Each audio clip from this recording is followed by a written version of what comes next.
ಸನ್ಮಾನ್ಯ ಅಧ್ಯಕ್ಷರೇ, ಕಳೆದ ಬೆಳಗಾವಿ ಅಧಿವೇಶನದಲ್ಲಿ ಕೂಡ ನಾನು ಗೃಹಲಕ್ಷ್ಮಿ ಬಗ್ಗೆ ಕೇಳಿದ್ದೆ. ಸನ್ಮಾನ್ಯ ಅಧ್ಯಕ್ಷರೇ, ಅದೇ 2025ರ ಫೆಬ್ರವರಿ ಮತ್ತು ಮಾರ್ಚ್ 2 ತಿಂಗಳ ಹಣವನ್ನು ಕೂಡ ಇವತ್ತು ಹಾಕಿಲ್ಲ. ಸುಮಾರು 1,24,00,000 ಮಹಿಳೆಯರಿಗೆ 5,000 ಕೋಟಿ ರೂಪಾಯಿ ಆಗುತ್ತೆ ಅಧ್ಯಕ್ಷರೇ. ಇವತ್ತಿನವರೆಗೂ ಕೂಡ ಹಾಕಿಲ್ಲ. ಸನ್ಮಾನ್ಯ ಮುಖ್ಯಮಂತ್ರಿಗಳು ಕಳೆದ ಅಧಿವೇಶನದಲ್ಲಿ ಮಾತಾಡ್ತಕ್ಕಂಥ ಸಂದರ್ಭದಲ್ಲಿ ಹೇಳಿದ್ರು, ಆಯ್ತು ಬಿಡಪ್ಪ ತೆಂಗಿನಕಾಯಿ ಹಾಕಿಲ್ಲ ಅಂದ್ರೆ ತಕ್ಷಣ ಹಾಕಿಸ್ತೇನೆ ಅಂತ ಹೇಳಿದ್ರು. ಆದ್ರೆ ಮಾನ್ಯ ಅಧ್ಯಕ್ಷರೇ, ಆ ಅಧಿವೇಶನ ಮುಗಿದು 1 ತಿಂಗಳ ಮೇಲೆ ಆದ್ರೂ ಕೂಡ ಇವತ್ತು ಆ 1,24,00,000 ತಾಯಂದರ ಅಕೌಂಟ್ಗೆ 5,000 ಕೋಟಿ ಜಮಾ ಆಗಿಲ್ಲ ಅಧ್ಯಕ್ಷರೇ. ನಾನು ಎಷ್ಟೇ ಕೇಳ್ಕೊತೀನಿ, ಒಂದ್ ಕಡೆ ಆರ್ಥಿಕವಾಗಿ ಮಹಿಳೆಯರನ್ನ ಸಬಲೀಕರಣ ಮಾಡ್ತೇನೆ ಅಂತ ಇದ್ರೆ ಒಂದ್ ಕಡೆ ಮೋಸ ಮಾಡುವಂತದ್ದು ಆಗ್ತಾ ಇದೆಯಾ? ಈ ದುಡ್ಡು ಎಲ್ಲೋಯ್ತು? 5,000 ಕೋಟಿ ಏನಾಯ್ತು?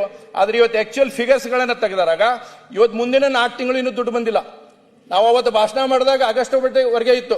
ಸೆಪ್ಟೆಂಬರ್ದು ಒಂದು ಅಕೌಂಟ್ ಅನ್ನು ಹಾಕಿದ್ದಾರೆ. ಅಕ್ಟೋಬರ್, ನವೆಂಬರ್, ಡಿಸೆಂಬರ್, ಜನವರಿ 4 ತಿಂಗಳ, ಹಿಂದಿನ 2 ತಿಂಗಳ, 6 ತಿಂಗಳ, ಒಟ್ಟು 15,000 ಕೋಟಿ ರೂಪಾಯಿ ಯಾಕೆ ಪೇಂಟಿಂಗ್ ಇಟ್ಕೊಂಡು ಕುಂತೀರಿ? ಹಾಕ್ಬೇಕಲ್ಲ. ಏನಾದ್ರೂ ಸರ್ಕಾರಕ್ಕೆ ಹಣಕಾಸಿನ ಸಮಸ್ಯೆ ಇದೆಯಾ? ಏನಾದ್ರೂ ತೊಂದರೆ ಇದೆಯಾ? ತಾಪತ್ರೆ ಇದೆಯಾ ಅನ್ನುವಂಥದ್ದು ಸ್ಪಷ್ಟೀಕರಣ ಕೊಡ್ರಿ. ಅವಾಗ ಕ್ಲಿಯರಿಟಿ ಆಗತ್ತೆ. ಆಯ್ತಪ್ಪ, ರೊಕ್ಕಿಲ್ಲ, ರೊಕ್ಕ ಬಂದ್ಮೇಲೆ ಹಾಕ್ತೇವೆ ಅಂತಕ್ಕಂಥ ಮಾತನ್ನ ಹೇಳುವಂಥದ್ದಾಗ್ಲಿ ಕೂಡ ಅನ್ನುವಂಥದ್ದನ್ನು ಕೂಡ ಈ ಸಂದರ್ಭದಲ್ಲಿ ಹೇಳಕ್ಕೆ